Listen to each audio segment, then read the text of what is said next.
Hi guys, so we're at the Prime Stars Prime Media Step Up to a Startup event, and it's a star-studded event. We have people like Robert Kiyosaki here, ministers are here. It's a humbling experience to actually be next to someone like Mr. Robert Kiyosaki here. It's a pleasure to have you, sir. Thank you.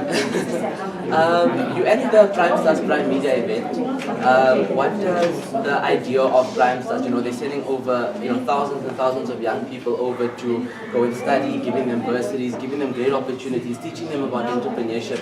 Something you're very strong about. How do you feel being part of Prime Stars?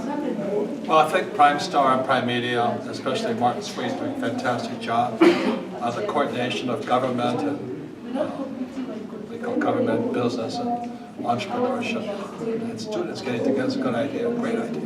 It's fantastic, and I think it's really a great program. Okay, it's such an honor, like I said, to have you here, and you gave us such a good little description on the quadrants and everything in that sense. A lot of people are now going to go out and buy your book, but in South Africa, the main issue we have is that everyone's stuck into the corporate mindset. So everyone goes into the corporate mindset. They get a job, they earn an income, and it's literally one step above that. Like you always speak about that as well.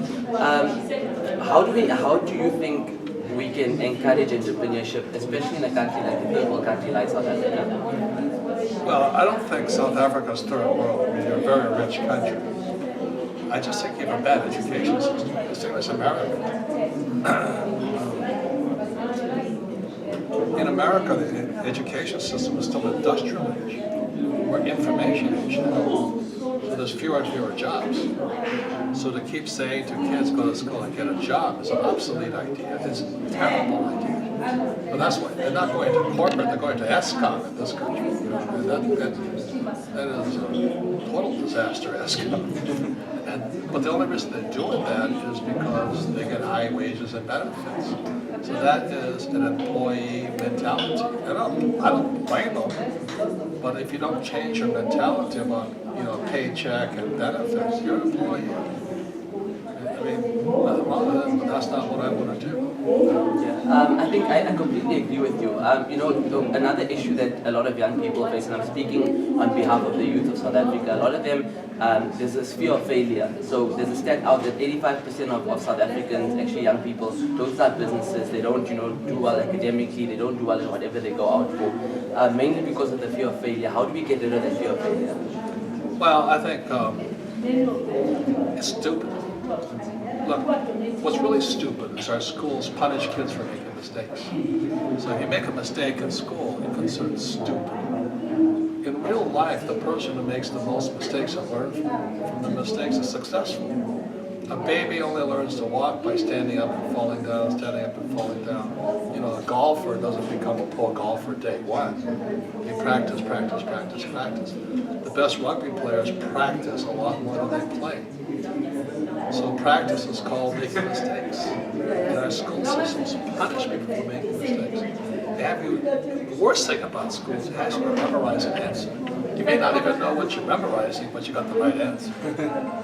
In real life, as an entrepreneur, you better have at least 5 million answers. There's no such thing as one right answer. You're going to have a lot of right answers. And you're going to fail a lot of times, you stand up. So that's what the school should be teaching, but they're actually training you to be an employee. Because as you know, you make a mistake as an employee, you're fired. So it's really tough, for young people to realize that failure is okay, but you can't fail in school, you can't fail in business. That's kind of stupid. In closing, I think maybe you can there's a lot of young people out there that would love to just hear a bit of motivation from you, a bit of inspiration. What's your favorite quote? What quote can you leave us here in South Africa to the young people out there? No, there's a lot of books. I'll just say this much. The beauty of books is they're great teachers. So you gotta, to be successful in life, you have to have the best teachers in life. That's like I learned to play golf with my friend who was a terrible teacher. I hated golf after him. Then I met another guy who was a great golf teacher. I loved him, and I got good at it. So the great thing about books is that you got to ask yourself, where are the best teachers in the world? Most of them are in books, they're not in schools. So hopefully we reach that point. But you want teachers with real life experience, not textbook teachers, you know what I mean? I'm kind of a storyteller, you know, and other people learn from textbooks. But stories, you know, is how people learn. Inspire you to, he did that way, I did it this way, and all this. You can learn from it, yes. But the greatest entrepreneur today is Elon Musk. Everybody should read his book. He's a brilliant guy.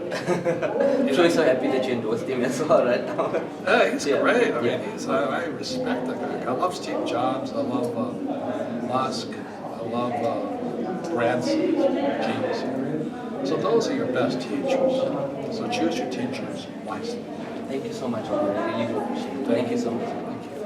Thank you.